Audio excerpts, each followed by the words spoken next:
தனித்தனியாக காய்ச்சல் தண்ணி மூதான பொய்யெல்லாம் கிடையாது. அவரவர் வீட்டில் அவரவர் காய்ச்சிக்கோங்க. இப்ப நீங்க பாத்தீங்களா இந்த கள்ளக்குறிச்சி சம்பவத்தை, உங்க மனசு எவ்வளவு பாதிச்சுதுங்க அதை பார்த்துட்டு? எத்தனை சனம் சேர்த்துருக்காங்க பார்த்துங்களா. இந்த இங்கே மீறிங்களா இங்கெல்லாம் எத்தனை சாரம் காய்ச்சினாங்களோ அதெல்லாம் யாரும் ஜாகலிங்க. போலீஸ் வந்தா, நீங்க அந்த காலத்துல ஒரு பெண்கள், ஆமாங்க, அப்போ போலீஸ் வந்தா உங்களுக்கு எவ்வளவு பயமா இருக்கும்? நீங்க எங்க ஓடி ஒளிய வேண்டியதா இருக்கும்? ஓடுறதாங்க. அங்கே வண்டி வருதுன்னா நாங்கள் போயிருவோங்க 2 மைலுக்கு. அந்தால யாராவது தகவல் கொடுக்கறதுக்கு என்ட்ரன்ஸ்ல ஆள் வச்சிருக்கீங்களா? இல்லைங்க, ஆளெல்லாம் யாரும் சொல்ல மாட்டாங்க. வண்டி சத்தம் கேட்டு வண்டி சத்தம் கேட்டு வந்தாங்கன்னா எனக்கு வாங்க டப்புனுக்கு சிக்கரி பிடிச்சி போயிடுவாங்க.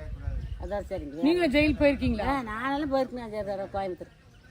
போகும்போது என்ன பண்ணுவீங்க? ஏன்னா உங்க புள்ள குட்டிகளை விட்டுட்டு தான் போக வேண்டியது. ஆமாம், விட்டு தான் போகணும். எப்படி இருக்கும் அப்போ? அப்புறம் என்னங்கெல்லாம் ஆளுக்கு ஒரு பக்கம் கத்துறதேனுங்க, கத்துமுங்க. அம்மாவுக்கானா அப்பனுக்கானா அப்படின்னு கேட்பாங்க.